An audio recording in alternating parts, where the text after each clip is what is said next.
Namaskar, this is Firstpost and you're watching Vantage with me, Palki Sharma.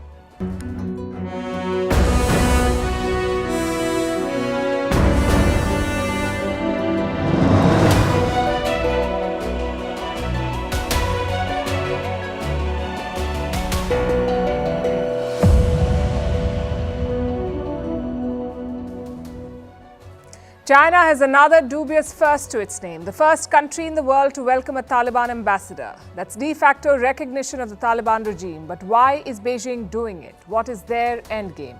We'll bring you the full story. Also an exclusive interview. This morning I spoke to the President of Kenya. He was on a state visit to India. He spoke about Prime Minister Modi's leadership of his country and the Global South. And why India, the India growth model, is inspiring the developing world. A shocker from the United States. Leaders of top colleges are defending calls for a genocide and justifying anti-Semitism. It is so outrageous you'd think it's fake, but it's not. Also, US citizen and Khalistani terrorist Pannun is threatening India again. Will Washington do something about terrorists operating on its soil? Russian President Putin is visiting the UAE and Saudi Arabia. We'll bring you the highlights. UK Prime Minister Rishi Sunak faces a revolt over his Rwanda plan. We'll tell you why. Indonesia wanted to release millions of special mosquitoes, but is rethinking the plan. And the WHO wants higher taxes on alcohol and sugary drinks. All this and more coming up. The headlines first. Big blow to Beijing. Italy withdraws from China's Belt and Road project. In 2019, Rome became the only G7 nation to sign up for it. Reports say the long-anticipated decision has been communicated to Beijing.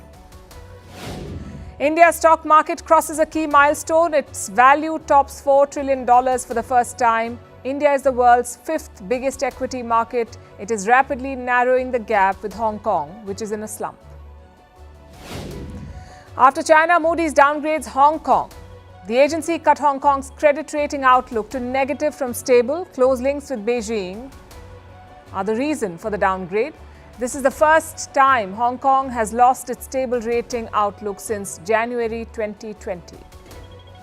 Boris Johnson apologizes to the families of COVID-19 victims in the UK. The former Prime Minister also admitted that he made mistakes during the Wuhan virus pandemic. He's appearing at a public inquiry into his government's handling of COVID. Last year, he was forced out of office over lockdown breaching parties at Downing Street. Uganda slams the United States, accusing Washington of pushing its LGBTQ agenda. The US has expanded visa restrictions against Ugandan officials implementing the anti-gay law. Uganda has one of the world's harshest anti-gay laws, which carries the death penalty. Good news for K-pop fans. Blackpink sign a new contract, which means the K-pop group will stay together. Extended contract negotiations had fueled fears of a split. Blackpink, formed in 2016, are the world's biggest K-pop girl group.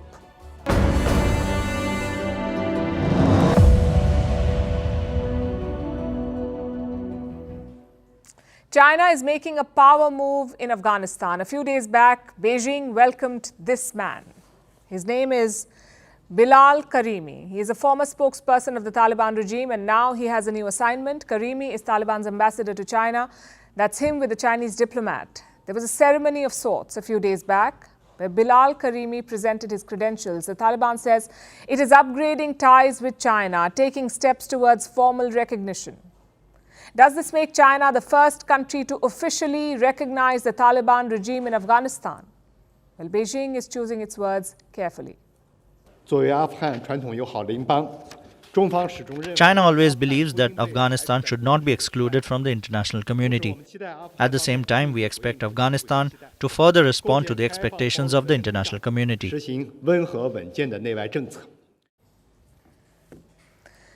China did not say it, but ask any diplomat and this is what they'll tell you. Accepting a diplomat's credentials is as good as formal recognition. But what's in it for China? Why would they do it? Like I said, it's a power move, a strategic investment. Let me explain this. Earlier, China said it won't interfere in Afghanistan. This country is called the graveyard of empires for a reason. But now Beijing is changing its approach. In September, China sent an ambassador to Kabul and now the Taliban have an ambassador in Beijing. All signs point to one direction: formal recognition of the Taliban regime.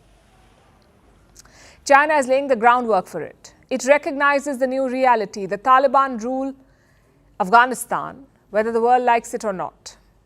So if you want to have anything to do with Afghanistan, you will have to deal with the Taliban. And it seems China is prepared to do that now.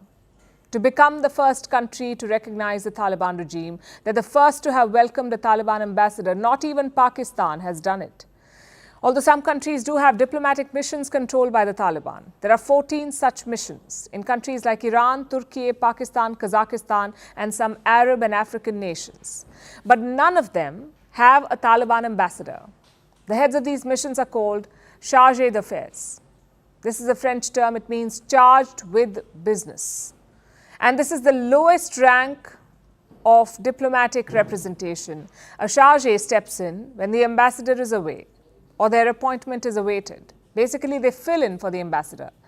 Now, these titles also have symbolic significance. Recognizing an ambassador means acknowledging a government's authority. And that's what China is doing with Kabul, accepting that the Taliban controls Afghanistan. But why do it now? Because China, too, is chasing some sort of recognition, not for its diplomats so much, but its interests. And what are China's interests in Afghanistan? Economic and strategic. Afghanistan is rich in natural resources, including oil reserves and valuable minerals like lithium and copper, and China wants access to them. It is already making big investments. In January this year, it signed a deal with Kabul to explore and develop oil reserves. The deal is worth $450 million. In April, China signed another deal for Afghanistan's lithium reserves. Do you know how much China is willing to pay for that? A whopping $10 billion. Years ago, China also secured access to copper reserves. This was in the year 2007. Beijing signed an agreement to mine copper in Afghanistan. It was a $3 billion contract. But the venture hit a dead end due to war. Now is their chance to revive it. And the Taliban would be happy to facilitate. They also want to join China's Belt and Road project. Listen to this. We requested China to allow us to be a part of the China-Pakistan Economic Corridor and the Belt and Road Initiative, and the path that joins us through Tajikistan. The Taliban now have an ambassador in China. Expect him to bring this up again. So there is significant money at stake. And as always, conditions apply. Chinese investments come with strings attached. They have deeper ambitions in Afghanistan, and this goes way beyond natural resources. China has been trying to secure a military foothold. Before the Taliban's takeover, Beijing helped Kabul build a military base. It funded a mountain security force. It was based in Afghanistan's Badakhshan province. And in the past, locals have seen Chinese soldiers patrolling inside Afghanistan. Expect China to ramp up these operations now. Their investments can open doors to more military engagements. And we know the US has tried it too. It tried to buy stability in Afghanistan. The plan backfired rather horribly. And now we have the Chinese there. Xi Jinping claims to be a student of history. He doesn't seem to have read Afghanistan carefully.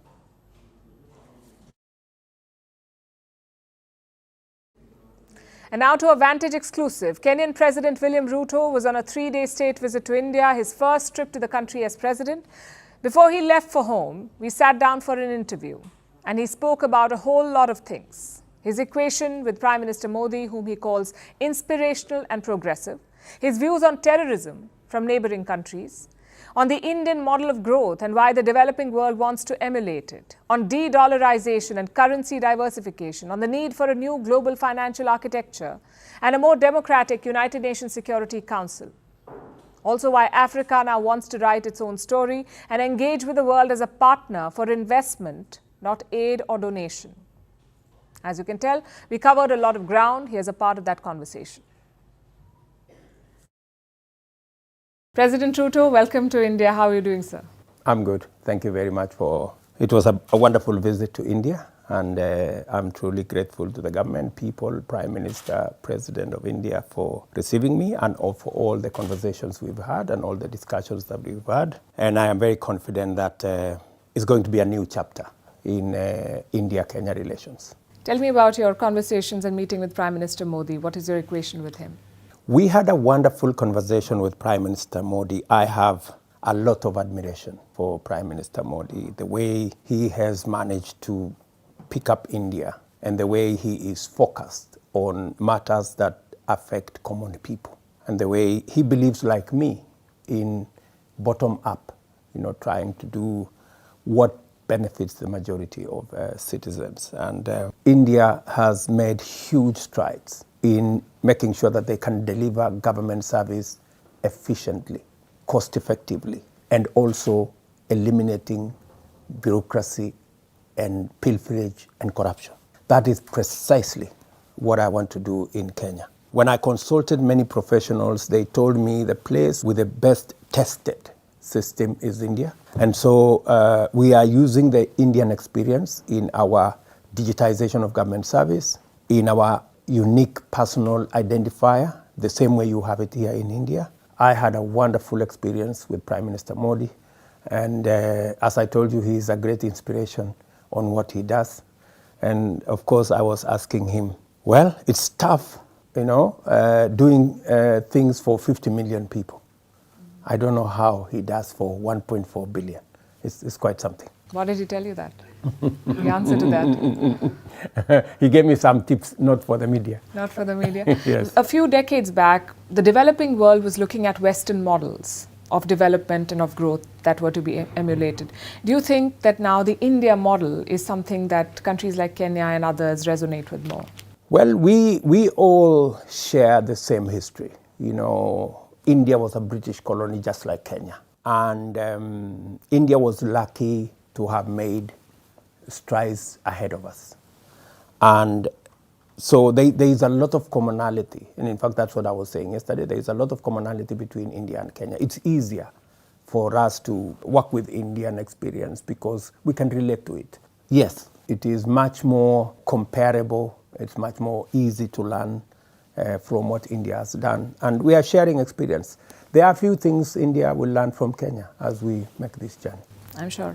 One of the key announcements yesterday was about fighting terrorism and defense forces of both countries coming together. And that's a very, very important subject for India because we've been at the receiving end of state-sponsored terrorism from a neighbor that was not just supported but also funded, first by the US and now by China. Do you think the international community needs to do more to call out such actors? Terrorism is a global phenomenon, and it's a crisis that affects many parts of the world. The same way India has suffered terrorism, we too have. We have neighbors that have serious challenges of terrorist groups in Somalia, in various parts of our region. It's necessary that we build a coalition of countries so that we share experience, we share intelligence, we share information, we collaborate, we synergize so that we can deal with terrorism, because terrorism has no borders. Prime Minister Modi and India were instrumental in getting the African Union into the G20. Is that something that you discussed? And do you think that is one way to sort of get the proper representation that Africa deserves? That's correct. In fact, I did commend my brother Prime Minister Modi for his efforts in championing the place of Global South and specifically the place of Africa in the global geopolitics. It is here in India that Africa got the opportunity to be a permanent member of the G20.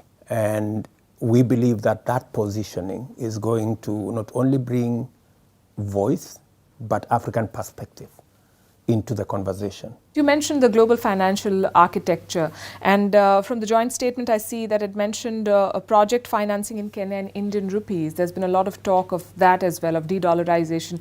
Do you see a future not very far away, devoid of the hegemony of the US dollar? I think what we must not bring an us versus them, these versus the other. We have no problem with the US dollar, but we want currency neutral trade.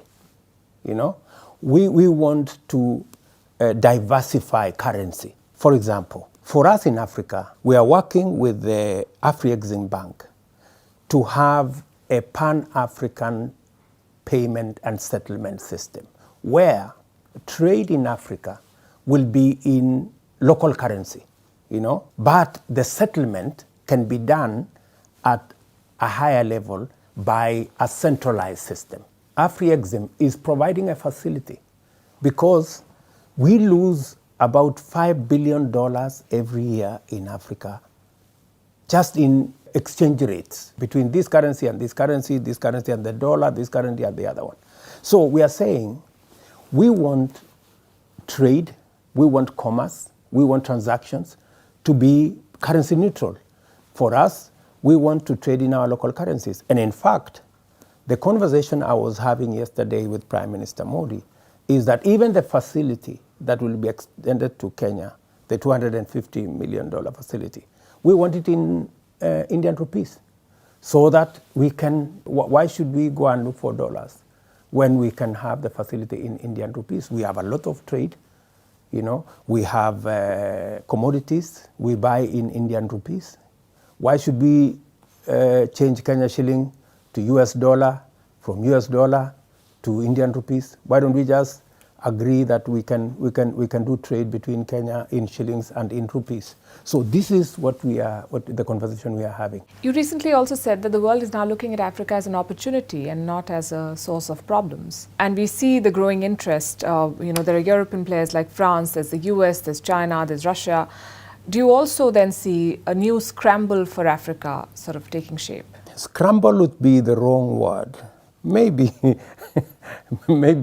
a new focus. What we are saying as African leaders is, and I will tell you what I have said often, that there is an African proverb that says, until the lion learned to write his own story, all stories glorified the hunter because he was the one writing. So this time round, we're going to write our own story. For a long time, people wrote stories about Africa. And they said Africa is a place of disease, poverty, conflict, problems. We're telling them Africa is much more than that. We have millions of viewers in Kenya, and it is going to them. And I cannot let you go without asking you about the role of Indians in Kenya in cementing this relationship between the two countries. That is my final question. We have a great Indian diaspora in Kenya. They have worked with us since 1911. They came to build the railway, and they found that there was a great place to stay. So they chose to stay with us in Kenya. They bring on board the diversity of Kenya, and today they stopped being Indians. They are now Kenya's 44th tribe, and they are perfectly Kenyan with us. And they've been a great bridge between India and Kenya. Some of them are friends and they call Kenya home. Yes. So I've heard great things, but thank you so much for your time, President Ruto. I know you've been pressed for time, but you've made time for us, and it's been a great conversation. Thank you very much, my dear. And you can catch that full conversation tonight at 10 p.m. IST right after this edition of Vantage on Firstpost.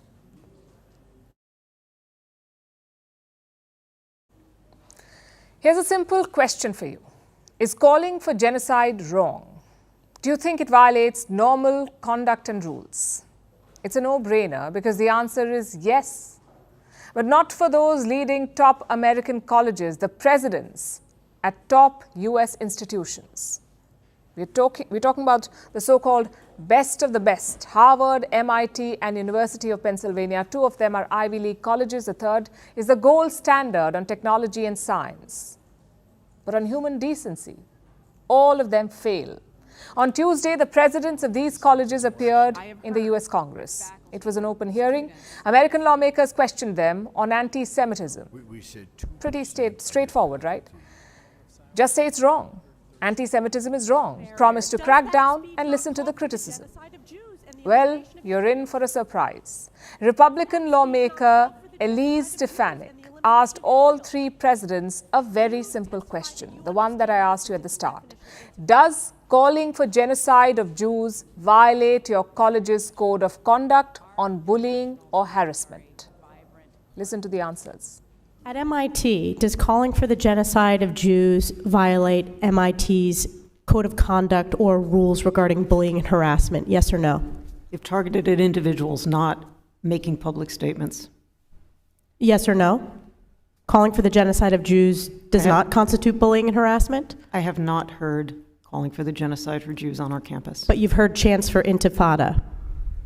I've heard chants, which can be anti-Semitic depending on the context, when calling for the elimination of the Jewish people. That was the president of MIT. She began teaching in the 1990s. I'm sure she has set many question papers for her students. I'm sure she also knows what a yes or no question is. Well, this was one of them, and the right answer was yes. Calling for genocide does violate rules on harassment. If it doesn't, it should. Instead, the MIT president talked about context, as if any context would make genocide acceptable. And she wasn't alone in doing this. Next up was the president of Harvard. Same question and same lack of answer. And Dr. Gay, at Harvard, does calling for the genocide of Jews violate Harvard's rules of bullying and harassment? Yes or no? It can be, depending on the context. What's the context? Targeted as an individual, targeted at an individual. It's targeted at Jewish students, Jewish individuals. Do you understand your testimony is dehumanizing them? Do you understand that dehumanization is part of anti-Semitism? I will ask you one more time. Does calling for the genocide of Jews violate Harvard's rules of bullying and harassment? Yes or no? Anti-Semitic rhetoric. And is it anti-Semitic rhetoric? Anti-Semitic rhetoric, when it crosses into conduct that amounts to bullying, harassment, intimidation, that is actionable conduct, and we do take action.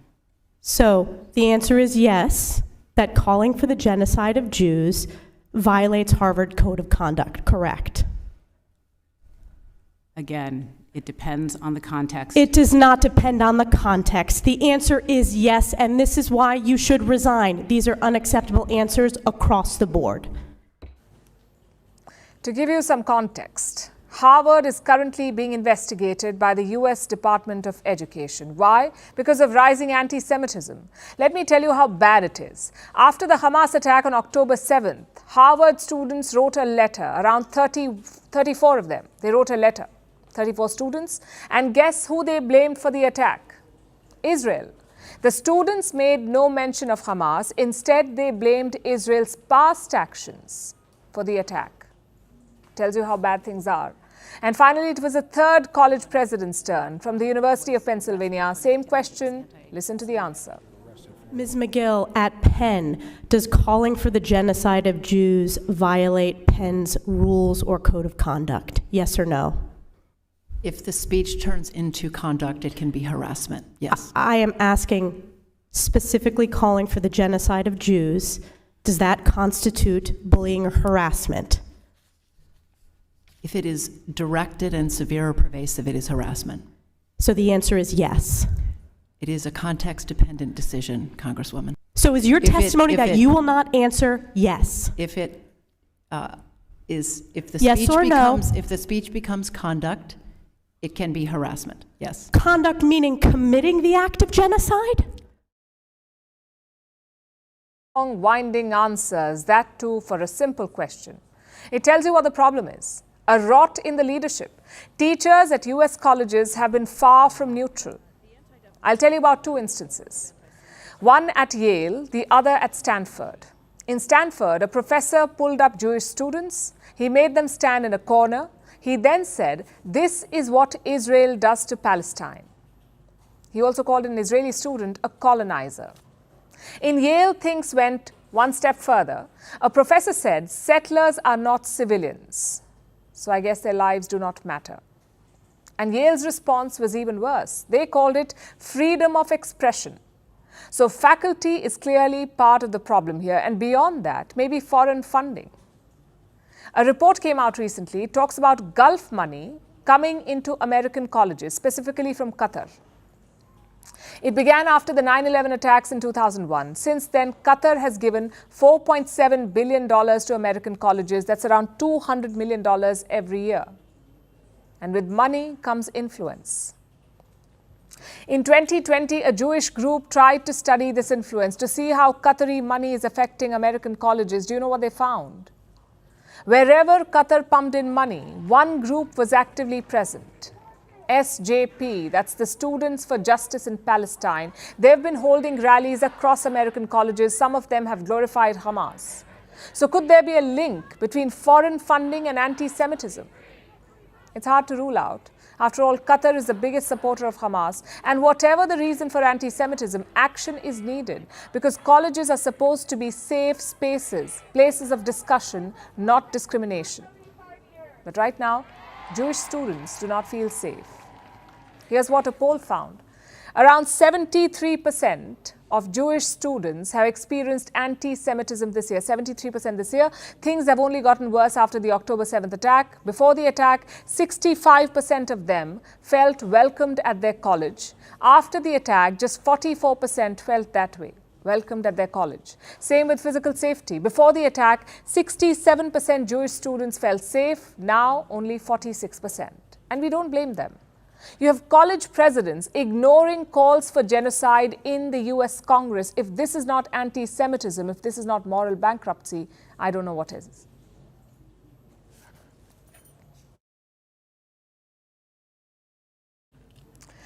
The US is not just ignoring anti-Semitism, it is also ignoring anti-India campaigns. Once again, from this man, Gurpatwant Pannun, aka America's favorite Khalistani. This time, he is threatening to attack the Indian Parliament. And he has also given a date for it, December 13th. It's the anniversary of the 2001 Parliament attack in India. Pannu is threatening a repeat. He has released a new video. It features the 2001 attack convict, Afzal Guru. In this video, Pannu says two things. One, he accuses the Indian Prime Minister of trying to kill him. And two, he talks about shaking the Indian Parliament's foundations. Indian officials are taking this very seriously. The Delhi police is on high alert. Extra security will now be deployed in the city. As you know, the Parliament's winter session began this week. It will continue until the 22nd of December. So until then, security officials will be on their toes. Of course, Pannu has done this before. Last month, he threatened to bomb Air India flights. He said the airline will not be allowed to operate anywhere in the world. So that's two threats in 1 month. First, against Air India, the second against India's parliament. And what is the US government doing about it? We ask because Pannu is a US citizen. He lives in the US, he works in the US, and he threatens India from the US. So what is Washington doing about it? Nothing. Instead of taking action against him, they're protecting him. And I mean it quite literally. The US recently accused an Indian national of trying to kill Gurpatwant Pannun.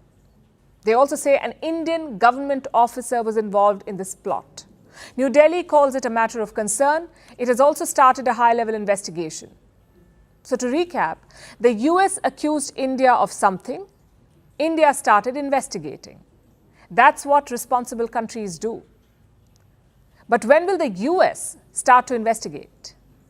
Pannu is a designated terrorist by India. His organization Seeks for Justice is banned. Here in India, there are more than a dozen cases against him, 3 of them for sedition.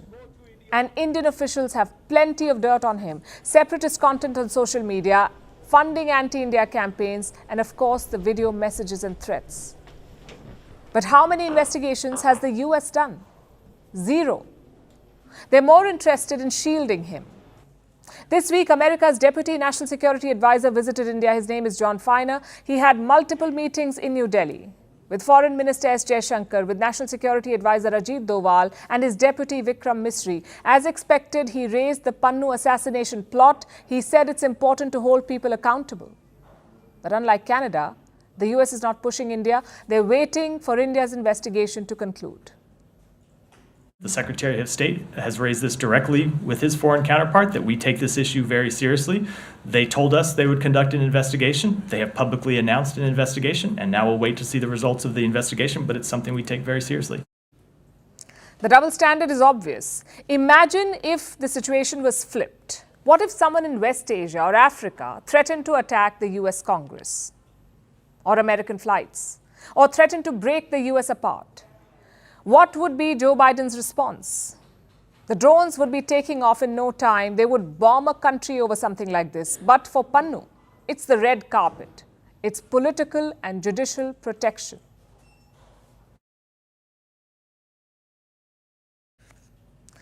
Now let's talk about West Asia. Russian President Vladimir Putin is visiting the region. For the West, Putin still remains enemy number one. But for West Asia, he's a friend. And this was obvious when he landed in the UAE. Take a look at this.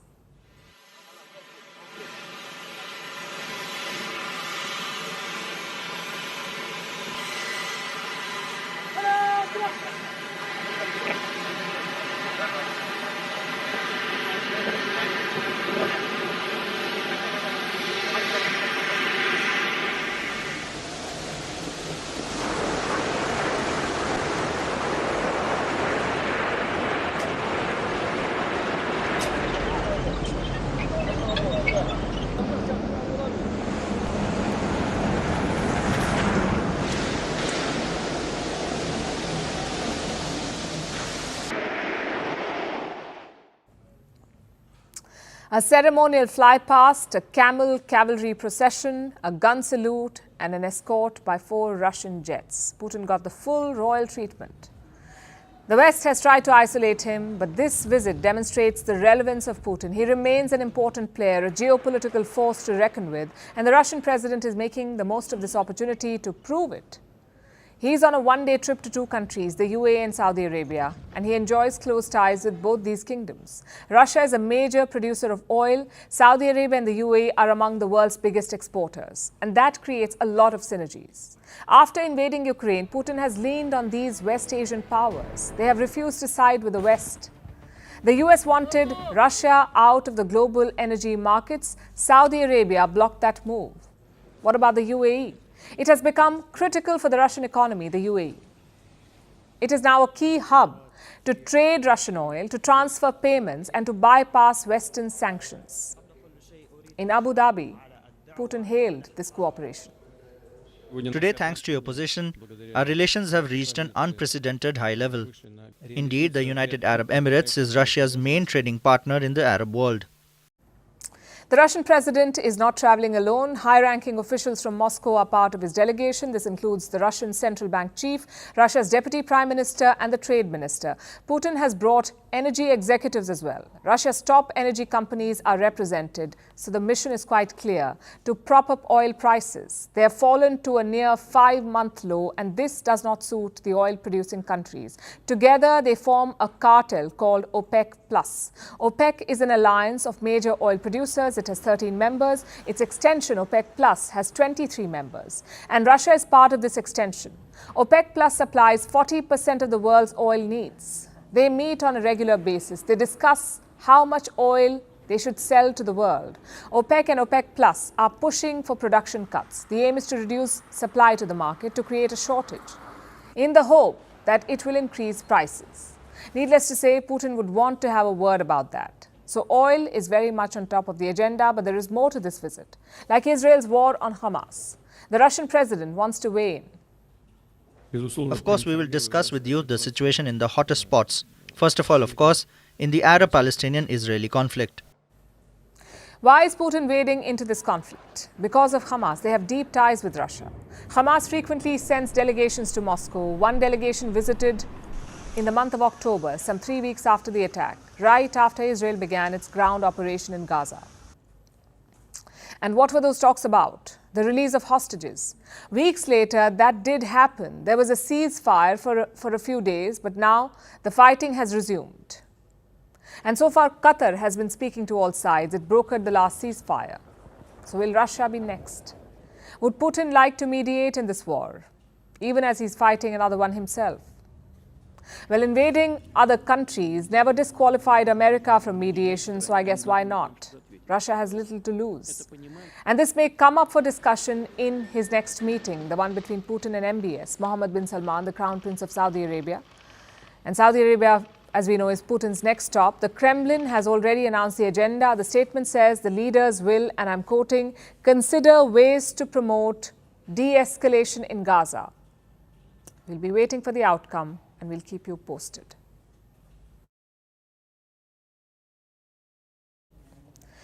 In the UK, a rebellion is brewing. More than 100 lawmakers are opposing Prime Minister Rishi Sunak. These are MPs from his own party.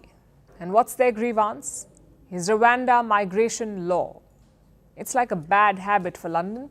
They can't seem to abandon it. Last month, the UK Supreme Court scrapped this plan. They called it unlawful. Most leaders would have accepted the defeat, but not Rishi Sunak. He decided to sign a new deal. His Home Secretary travelled to Rwanda yesterday and he signed another agreement with the government there. The hope is this will satisfy the courts in London. And how is that? Because Sunak is also working on Plan B, an emergency bill to deal with the court's concerns. Like, will the migrants be treated well? Will the UK pay for this process? And will Rwanda be safe for them? The opposition does not think so. Just a short while back, Labour leader Keir Starmer raised some important questions in Parliament. This is what he said. When we send people there under this treaty, we have to pay for their accommodation and their upkeep for 5 years. And that's not all. This morning, a government minister admitted that anyone we send to Rwanda who commits a crime can be returned to us. This about is ensuring that the concerns of the Supreme Court have all been addressed in a legally binding treaty that will allow us to operationalise the scheme. But I'm glad he raised the topic of legal migration, which I agree is absolutely far too high, Madam Deputy Speaker. That's why this week we've outlined a plan bigger than any other government before to reduce the levels of legal migration. Which brings us to the party rebellion. There are two Tory camps right now. One is the hard right. They want Rishi Sunak's bill to sidestep human rights obligations, specifically two of them, the UK's Human Rights Act and the European Convention on Human Rights. Tory hardliners want Prime Minister Sunak to ignore these obligations. This is the hard right camp. This is led by Sunak's former Home Secretary, Suella Braverman. She would love to humiliate the Prime Minister. After all, he was the one who fired her. The second camp is more centrist. They say human rights is a red line, and this group is made up of the One Nation caucus. It has 106 Conservative MPs. They won't support any effort to dilute or ignore human rights. So Prime Minister Sunak has a tough choice. Reports say he could introduce the bill this week. Once he does, it's up to the MPs. His party's working majority is 56. If either of the camps gang up, he could lose the vote. And it would be his second loss as Prime Minister. The first came earlier this week. Around 30 Tory MPs joined the opposition. They agreed to set up a compensation board in an infected blood scandal. The case dates back to the late 1970s and 80s. Rishi Sunak lost that vote. And days later, he faces his second defeat. So what's his strategy? Reports say Sunak's bill will strike a middle path, something that will appease both sides. It's a do-or-die move. You see, migration was the big Tory promise in the 2019 election. They promised to bring it down below 250,000. Below 250,000 per year. That's the number they promised. And what is it right now? More than 745,000. So forget keeping the promise. The Tories have tripled the migration numbers, which is why Rishi Sunak is betting on the Rwanda plan. He needs those flights to take off. It's probably his last gamble. Because if the elections are held today, the Tories will lose. In fact, why today? Any time in the future, they will most likely lose. The Labour Party has a 20-point lead on the Tories. It's just a question of when the election is held. The deadline is January 2025, but Sunak is unlikely to wait that long. Reports say he will call for an early election next year, maybe in the month of May or November. Those are the two dates being mentioned. Now, Rishi Sunak will be hoping to make some ground by then to narrow the gap with Labour. But honestly, the forecast looks worse. The UK's economy is expected to grow by 0.7% next year. To give you some context, the US is expected to grow by 1.5%, the European Union by 1.3%. So the UK is lagging behind, 0.7%. Plus, people are facing a cash crunch. Since the Second World War, every government has managed to increase household income in Britain. Every government except this one. Since 2019, household income has fallen by 3.1%. So the writing is very much on the wall. Every opinion poll has Labour sweeping the next election. For the Tories, it's more about damage control now. And for Rishi Sunak, it's about saving face. He's already called the unelected Prime Minister. If he leads the Tories to a rout, his legacy would be tarnished forever.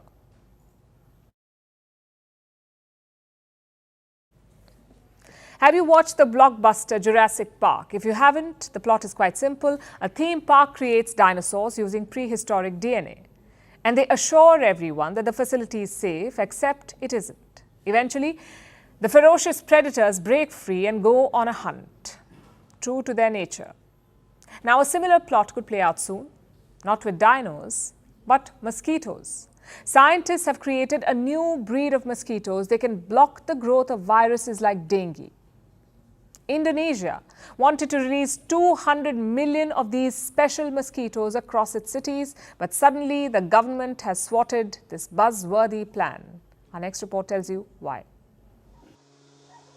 Global dengue infections are on the rise. Half of the world's population is at risk. Anywhere between 100 to 400 million infections are reported every year. The situation is grave, but Indonesia believes it has just the solution. It has created its own army of mosquitoes. Researchers in Indonesia have found a way to fight disease-bearing mosquitoes by breeding special mosquitoes of their own, which will carry a particular kind of bacteria called Wolbachia. This is a common bacteria. It occurs in about 60% of insect species, from fruit flies to moths and even butterflies. But it's not found in dengue-carrying mosquitoes. And guess what? This is just the bacteria to stop them. Wolbachia can reduce the growth of viruses like dengue, Zika and yellow fever in mosquitoes, which can prevent the spread of these viruses to people. So how are scientists creating these special mosquitoes? They are injecting common mosquitoes with the bacteria. When the Wolbachia-carrying mosquitoes breed with regular mosquitoes, they will pass on the bacteria. This study began in 2011. By 2021, it had achieved fruitful results. The result is fantastic because we were able to reduce 77% of dengue incidents in the area with Wolbachia intervention compared to the control areas. And what is even more interesting is that hospitalization was also decreased by 86%. So what was the next step? Apparently, releasing millions of these flying insects. With high acceptance also with the community and the stakeholders, we believe this can be implemented to eliminate dengue and other mosquito-borne diseases in Indonesia. Looking at the success of the study, Indonesia had planned to release 200 million of these mosquitoes to combat dengue. But now the plan has been put on hold indefinitely due to harsh criticism. For starters, the mosquitoes were tested only on 4,500 people. Critics claim this is not a big enough sample size for a move so significant. What happens if the mosquito bites a person and a new pathogen is created? Kind of like a social experiment gone very wrong. A real-life Jurassic Park, but with insects. Sounds funny, but it could be deadly. Or what if the mosquitoes don't bring any real change, and Indonesia would have 200 million more mosquitoes for no good reason? People also brought up legal reasons from a legal perspective. The state is obliged to protect all Indonesian citizens, not turn them into guinea pigs. For now, Indonesia has swatted the mosquito program. The plan gets points for creativity, but this buzzworthy project needs more work before it can be executed.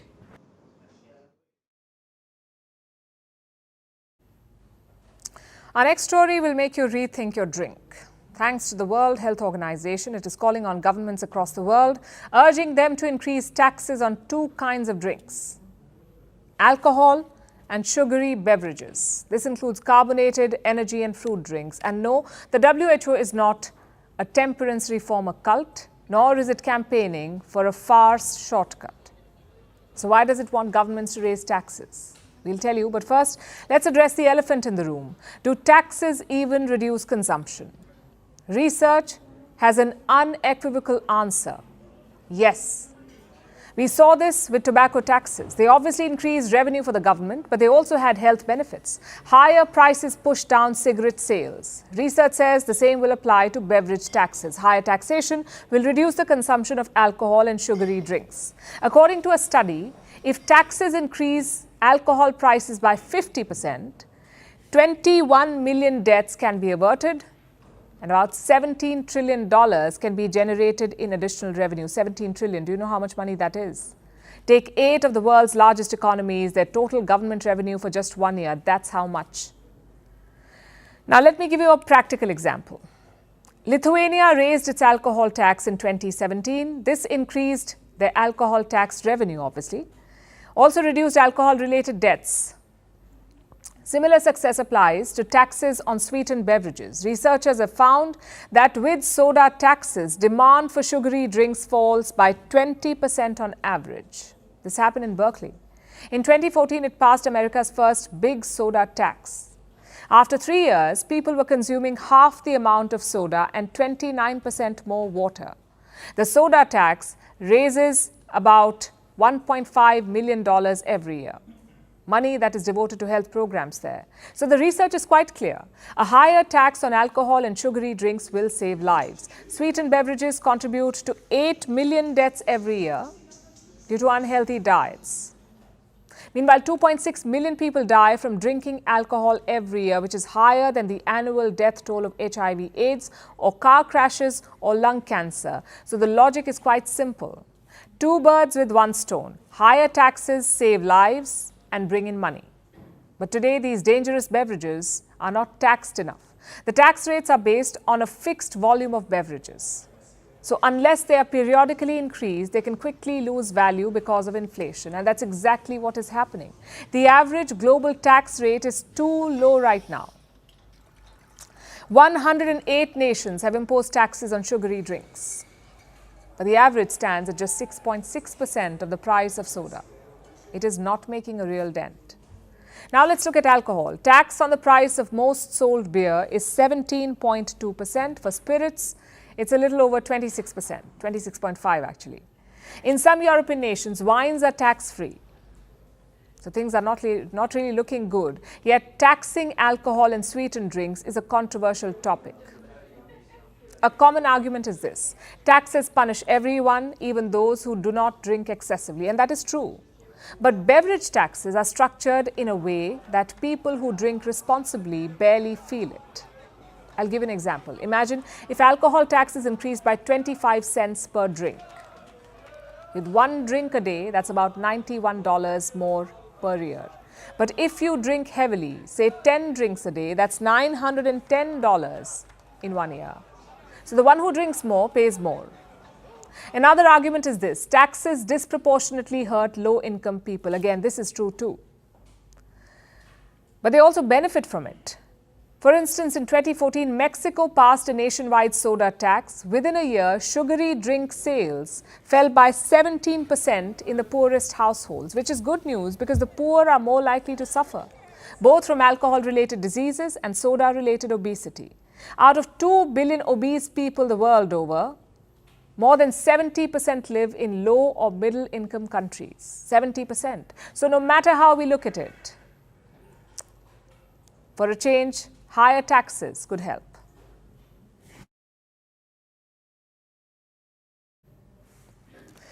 And for our last story, let's talk about roads. I know what you may be thinking. Why must we discuss concrete and asphalt on a Wednesday night? But what if roads became powerhouses, not metaphorically, but literally? It is happening in the city of Detroit. A new road in the city can charge an electric vehicle. Basically, you can charge as you drive. And not just that, you can even park your car and come back to a fully charged battery. Sounds revolutionary. Well, it is. It's the first of its kind in the United States. Can this give the EV revolution a much-needed boost? Our next report tells you. In the heart of America's Midwest lies Detroit, a city that put America on the wheels. From the assembly lines of Henry Ford to the muscle cars that roared out of Motor City, Detroit stands tall as the birthplace of America's car revolution. Its story is not one of nostalgia. Instead, it's all about reinvention, like this one. And today, we continue to hold that legacy true, again, with having the launch of the first EV road in the country. As the world pivots towards sustainable mobility, Detroit once again finds itself at the forefront. The Motor City is embracing the electric future, with both legacy automakers and new players coming together. It's not just a comeback, it's a rebirth. Detroit is now home to the country's first electric car charging road. This road can wirelessly charge an EV, whether it's parked or moving. Now, if you've ever driven an EV, you know the hassles of charging the car, especially the need to stop and charge. So how will it work when it opens to the public? The electric vehicle will have an approved receiver. The road will have a charging segment, also known as copper inductive charging coils. When the vehicle is over those coils, the road will transfer electricity wirelessly through a magnetic field. That will end up charging the vehicle's battery.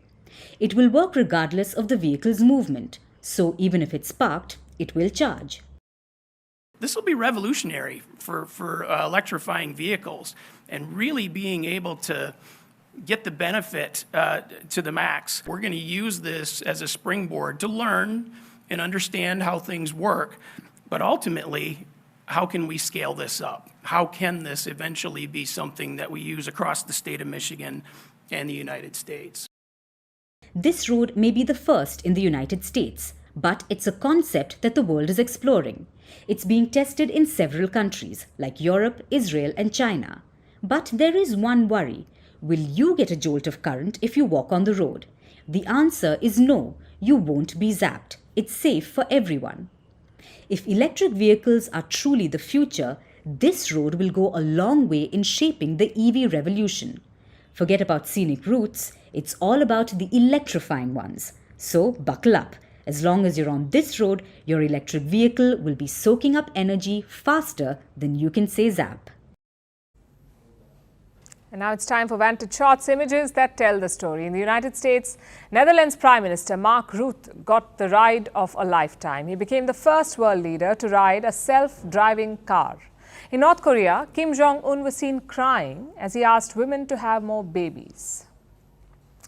And in Peru, it was a lucky escape for some shoppers as a car crashed near the store.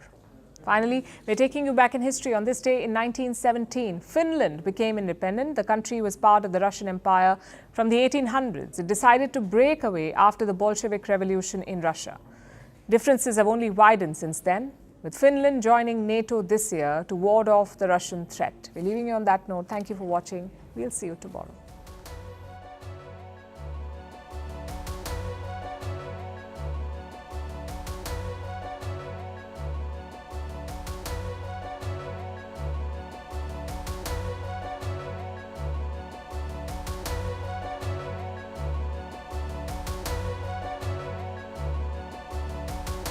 Would you like to start the ride?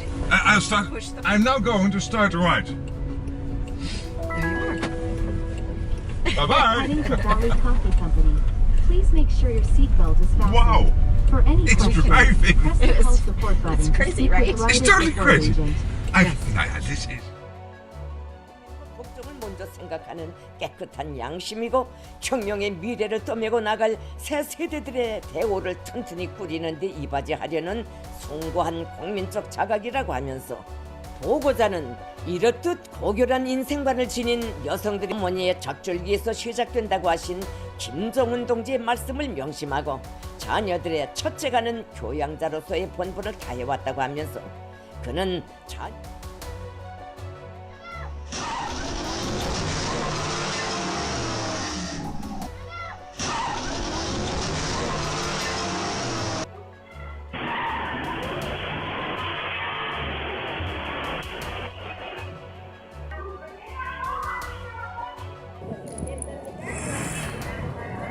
hasta que no venga este norte para que pueda moverlo. Claro. Tiene que cortar la luz. Sí, sí,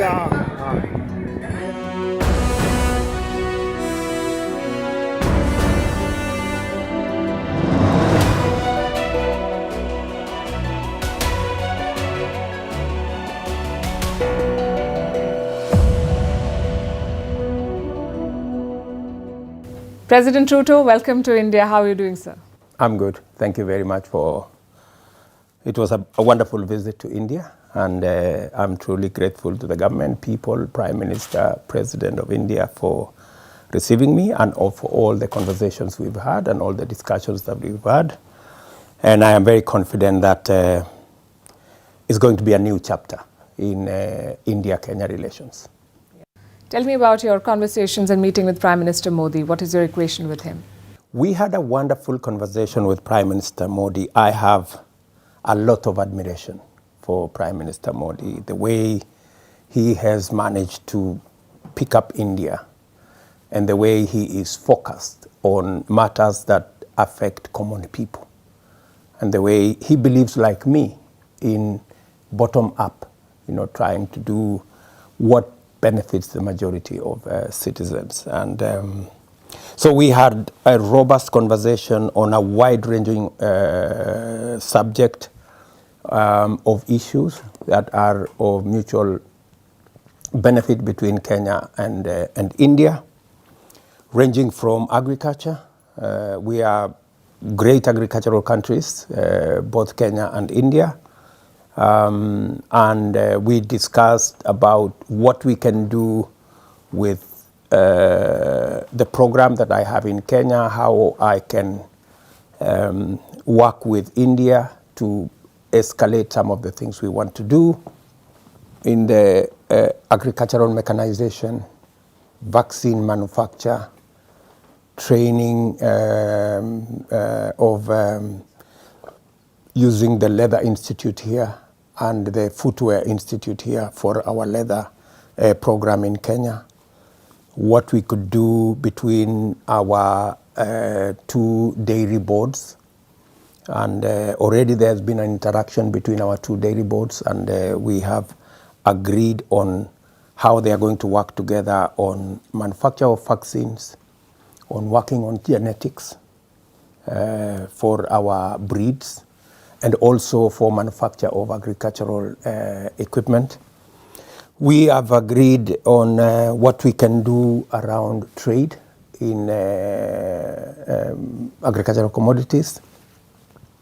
For the first time, we are exporting avocados to India from just 2 months ago. There are some tariff negotiations that Prime Minister Modi has agreed to consider.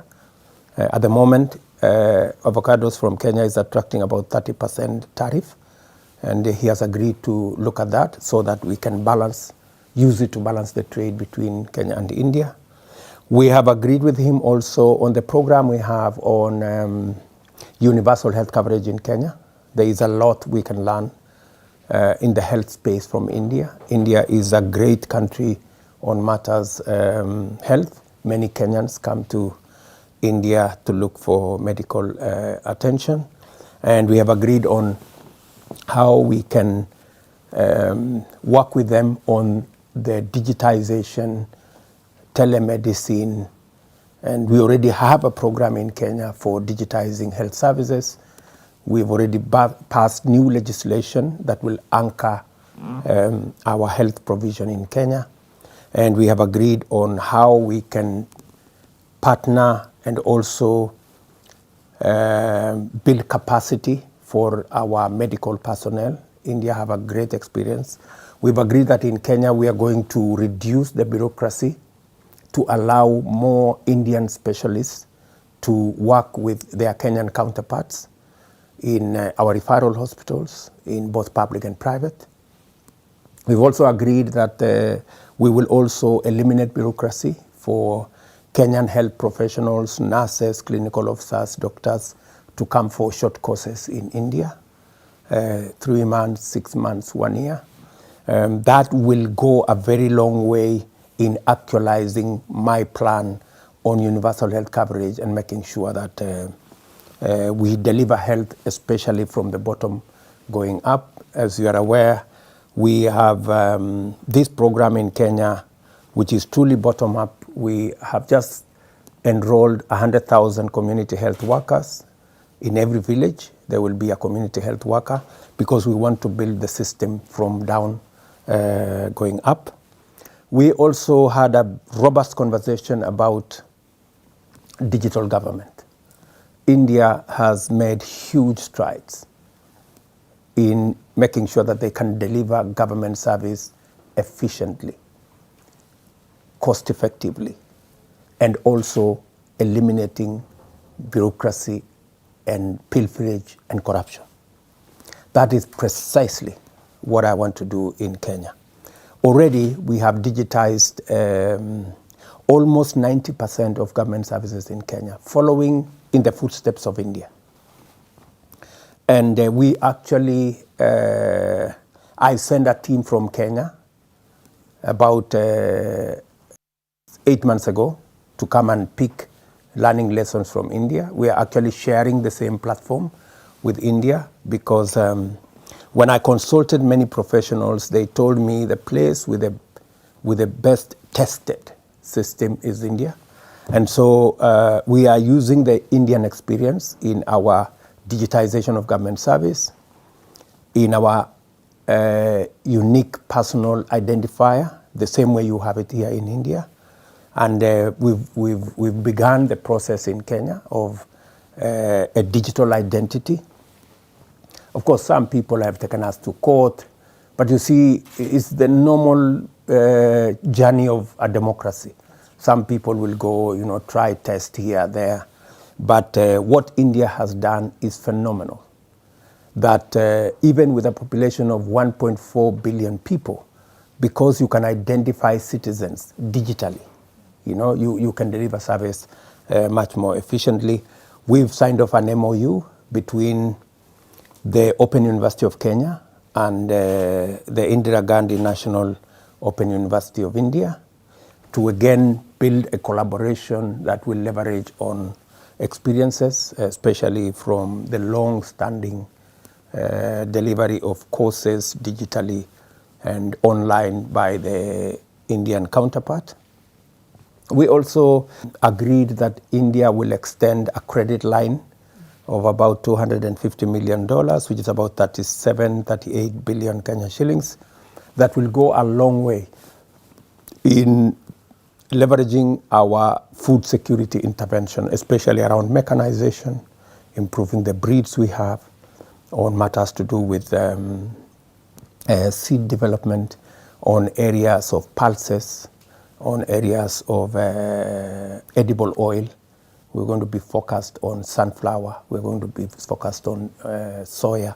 And India has great experience. In fact, I was finalizing a small meeting with my team, and we have agreed that actually next week we'll have the first Kenyan team. I will be sending here the principal secretaries of 2 ministries to come just and conclude what we agreed, so that we can get to work, especially on the matters that we have agreed with Prime Minister Modi. So I had a wonderful experience with Prime Minister Modi, and as I told you, he is a great inspiration on what he does.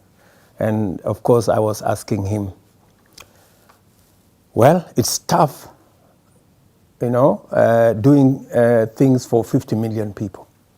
I don't know how he does for 1.4 billion. It's quite something. Why did he tell you that? The answer to that? He gave me some tips, not for the media. Not for the media? Yes. Right. Very interesting. It sounds like you got a lot of work done in a very short visit and a lot of deals. And as you were talking, I was wondering, a few decades back, the developing world was looking at Western models of development and of growth that were to be emulated. Do you think that now the India model is something that countries like Kenya and others resonate with more? Well, we all share the same history. India was a British colony just like Kenya. And India was lucky to have made strides ahead of us. And so there is a lot of commonality, and in fact that's what I was saying yesterday. There is a lot of commonality between India and Kenya. It's easier for us to work with Indian experience because we can relate to it. We have the same legal system, we speak English, we share a common history, we are neighbors, so to speak. So there is a lot that we share, and it is easy to relate to the progress India has made because they were around the same spot with us a few years ago. So, yes, it is much more comparable. It's much more easy to learn from what India has done. And we are sharing experience. There are a few things India will learn from Kenya as we make this journey. Sure. One of the key announcements yesterday was about fighting terrorism and defense forces of both countries coming together. And that's a very, very important subject for India because we've been at the receiving end of state-sponsored terrorism from a neighbor that was not just supported but also funded, first by the US and now by China. Do you think the international community needs to do more to call out such actors? Terrorism is a global phenomenon and is a crisis that affects many parts of the world. The same way India has suffered terrorism, we too have. We have neighbors that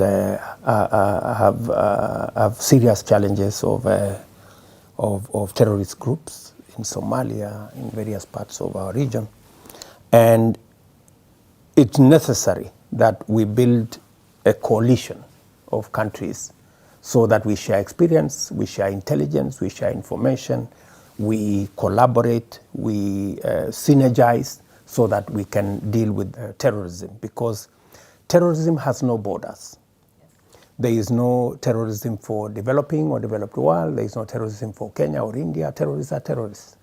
And unless we come together, we are most likely not be able to make as much progress in the fight as we should.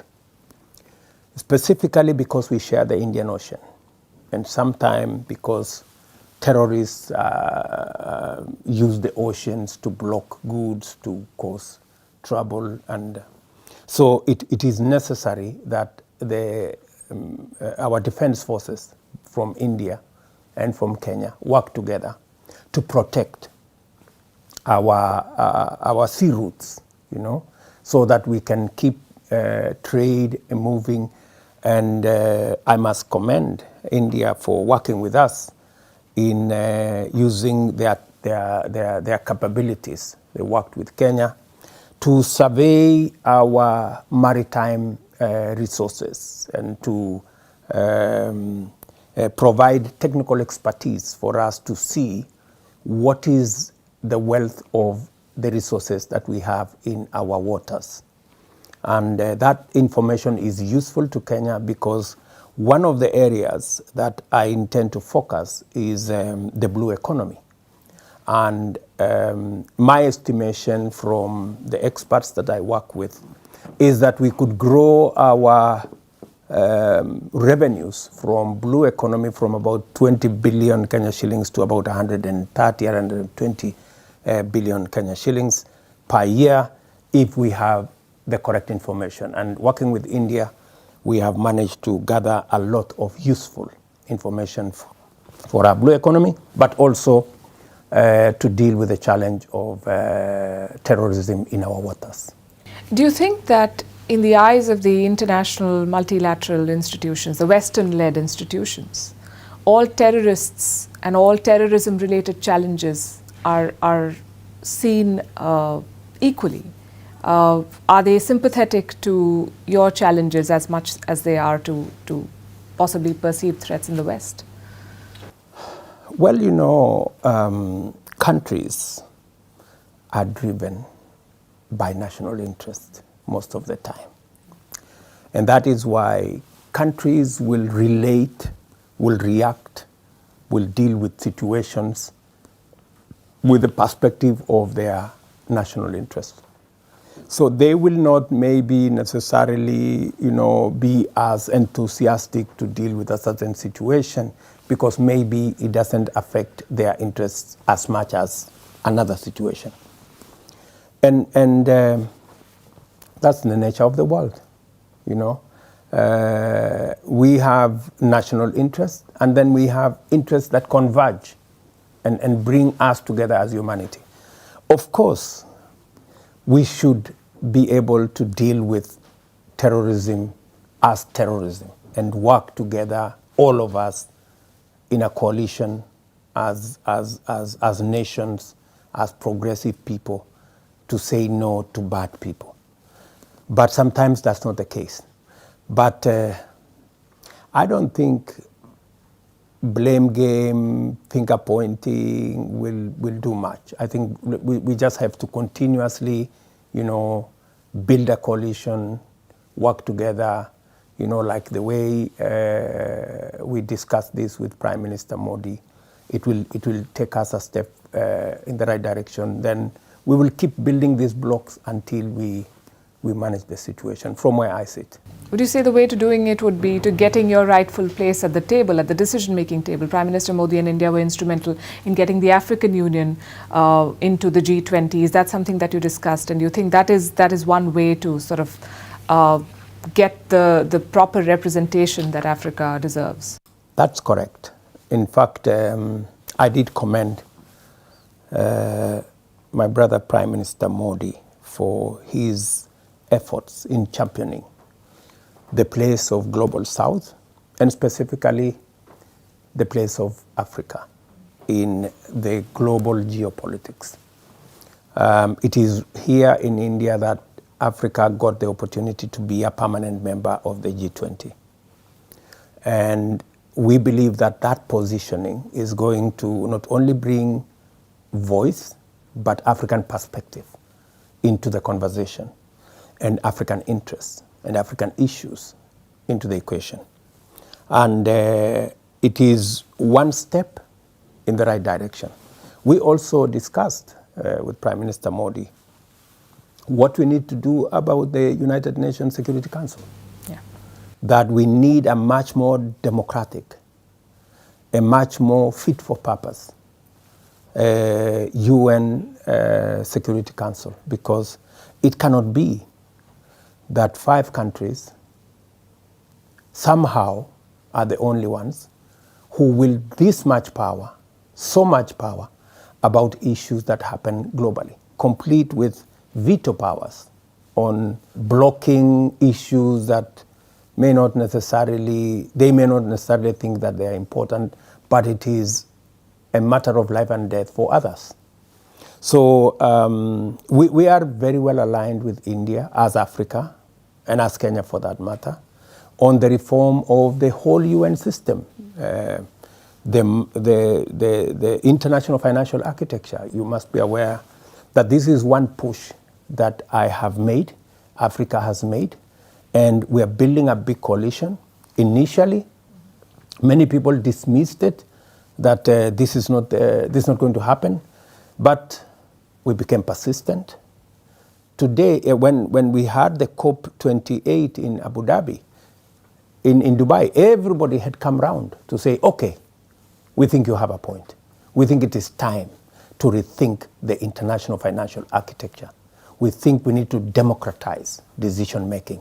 We think we need to build a bigger coalition and a new charter on financing, especially climate positive growth sensitive financing.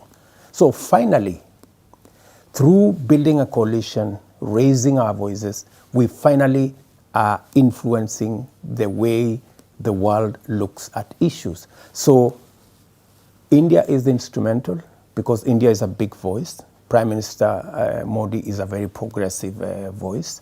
So his voice in championing the African cause at G20.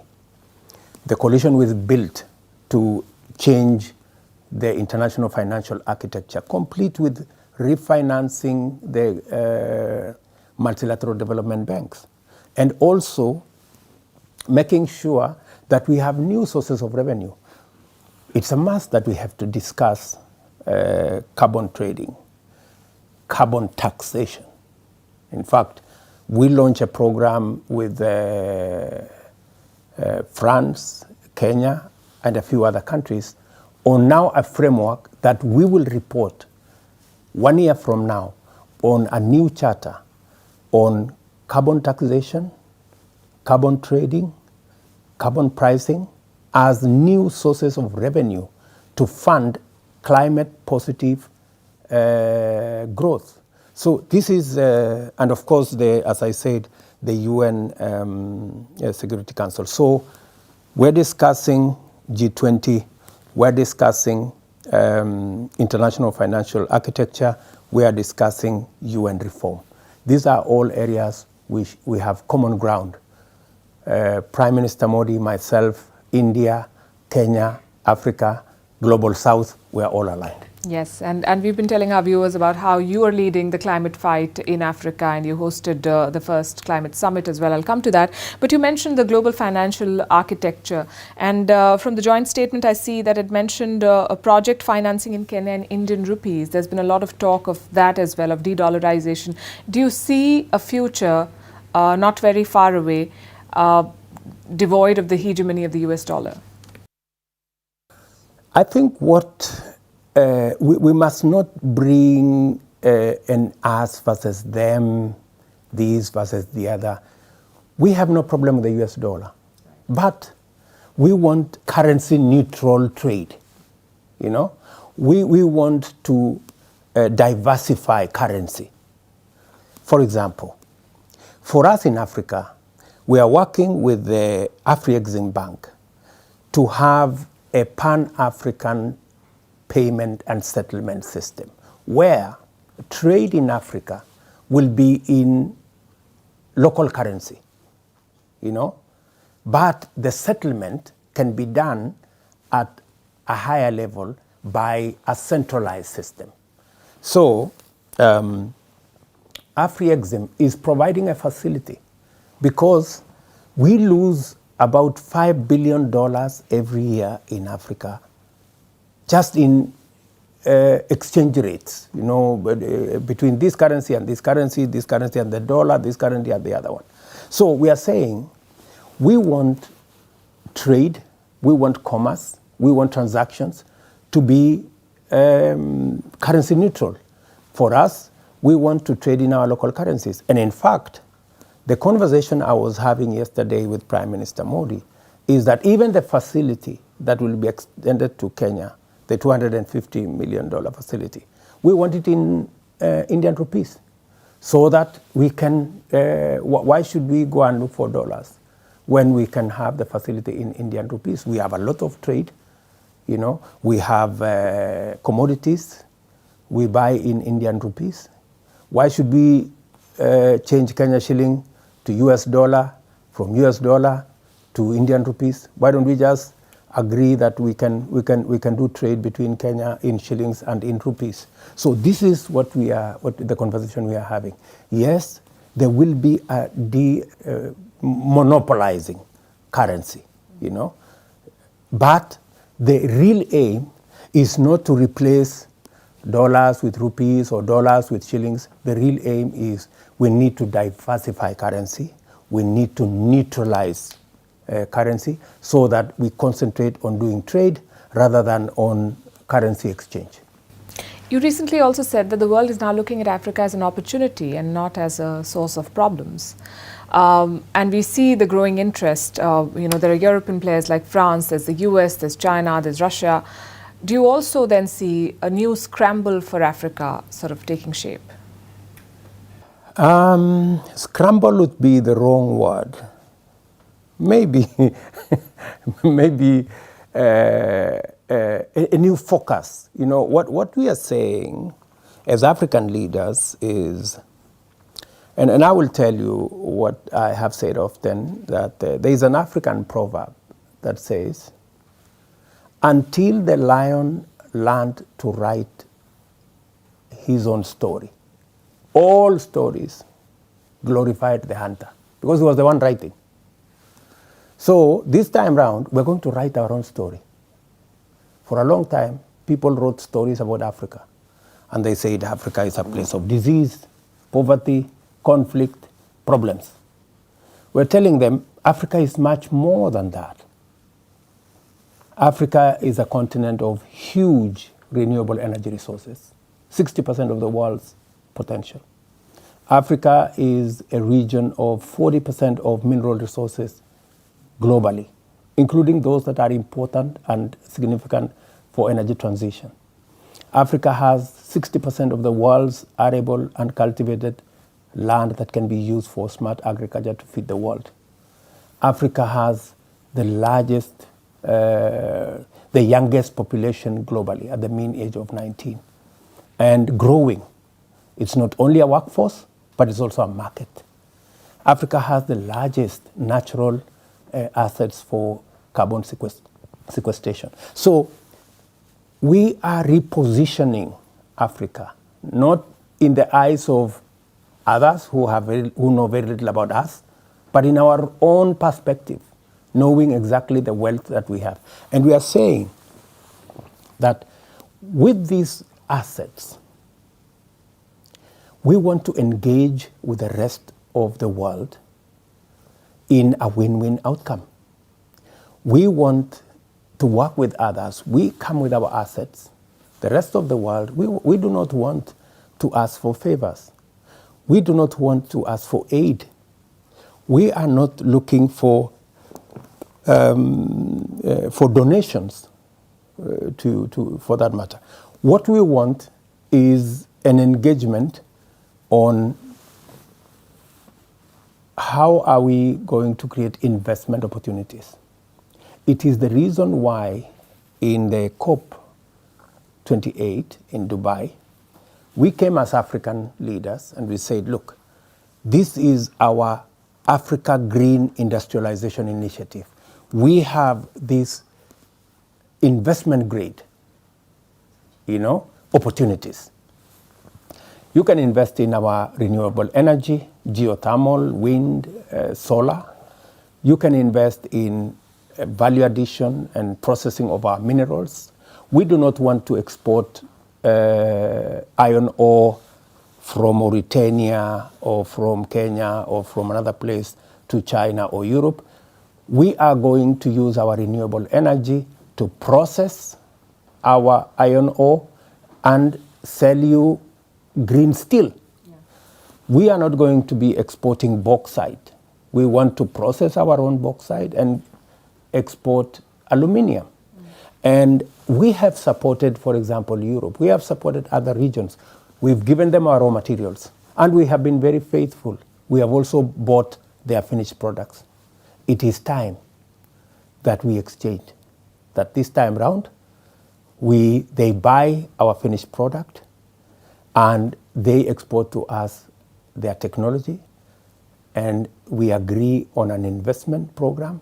So we are changing the narrative for Africa, and we are repositioning Africa as an investment destination, not as a destination for aid or a destination for donations. You've played a very active role and you've been in office not very long, but you're looking at helping Haiti by sending the police force from Kenya. You're looking at mediating in Sudan, in Niger. And your critics say that while you're looking at these international issues, you're probably not doing, according to them, enough at home. You promised to bring down the cost of living. Do you believe you've been able to make enough progress, and what is your response to people who say that you're not resolving the discontent at home? Kenya is not an island. Mm-hmm. Kenya is a country in a context. To be able to get Kenya moving, we have to build a big coalition of support. India must be in the equation to support what we are doing. The US, others, China. We build a big coalition, and that's my aim, is that the Kenya project is a project that goes beyond our borders. We have a big relationship with others who influence how much progress we make. Unless I build a big coalition of support for Kenya, we will not achieve what we want to achieve.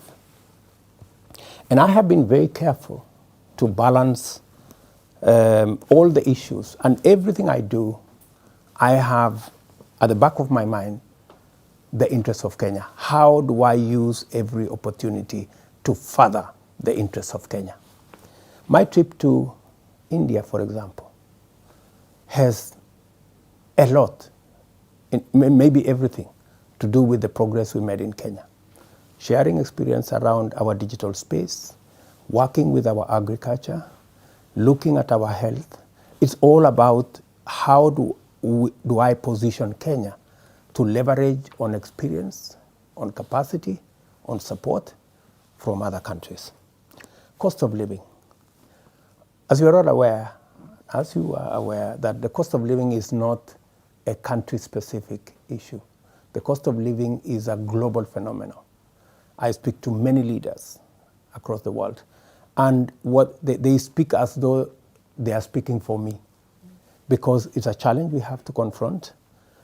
Commodities went up because of the challenges we have with COVID and the war in Europe and all that.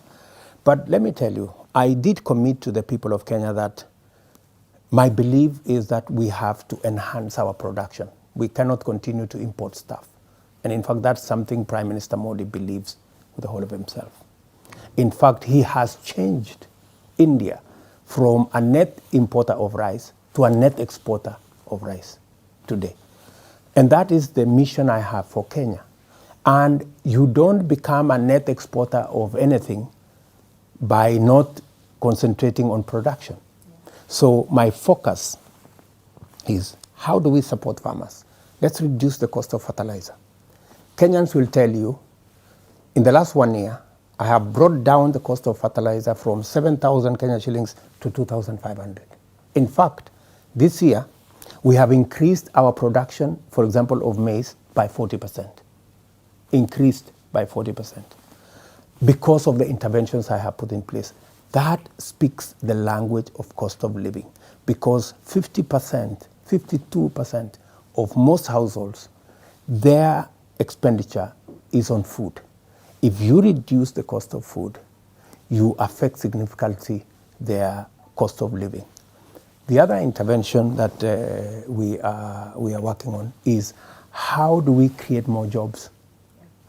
Because when you increase money in people's pockets, that is how you deal with the cost of living.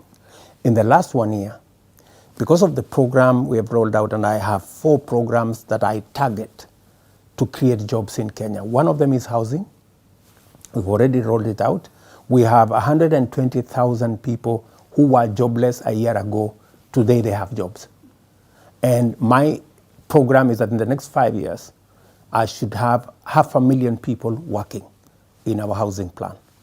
The other intervention that I'm working on is to make sure that we create more jobs abroad. We are working on 8 different bilateral labor agreements with Saudi Arabia, with the UAE, with Germany. In fact, I was in Berlin about 2 weeks ago, and that was a conversation between me and Chancellor Scholz, so that we can, because Kenyans are very hardworking people. Kenyans are probably the best workers anywhere. In fact, we have the best human capital, and we spend a lot of money sharpening it. We spend $5 billion every year to educate our children from primary school all the way to university. So, export of labor. I am targeting to export more Kenyans because they are a very good resource. And then we are working on the space of creating digital jobs, e-commerce, and making sure that we have more BPOs, business process outsourcing. We are expanding that space. And it's the reason why we are creating 1,450 ICT hubs across Kenya, right, to have more young people working. So I am thoroughly focused on making sure that I deal with the challenge of cost of living as I grow the country, Kenya. And finally, I am very well focused on reducing the cost of medical attention. You know, many Kenyans spend their life savings, sell property, they sell their valued assets to go to a hospital. And it is the reason why we've changed the law around delivery of health. We have new 4 laws now that I have signed into place, and we are rolling out universal health coverage. This is a program we have tried and failed twice. I want to promise you and promise the people of Kenya that we will not fail this time, because I am certain, I am clear on how we will drive this to make sure that the people at the bottom of the pyramid pay less, and progressively we make sure that health delivery leaves nobody behind. And bring integrity into the whole system, because we want to get rid of pilferage, we want to get rid of wastage, and that is why I am digitizing and learning from India to to digitize the whole health space to make sure that delivery is cost effective, it is efficient, and it is corruption free. I think your message is reaching out to, we have millions of viewers in Kenya, and it is going to them, and I cannot let you go without asking you about the role of Indians in Kenya in cementing this relationship between the two countries. That is my final question. We have a great Indian diaspora in Kenya. They have worked with us since 1911. They came to build the railway, and they found that there was a great place to stay. So they chose to stay with us in Kenya. They are now very good business people, very good farmers, very good citizens, very good leaders. In fact, we have many of them in our parliaments and in our other institutions, and in the private sector, in the public sector, we are working with them. So the Indian diaspora are a great resource to Kenya.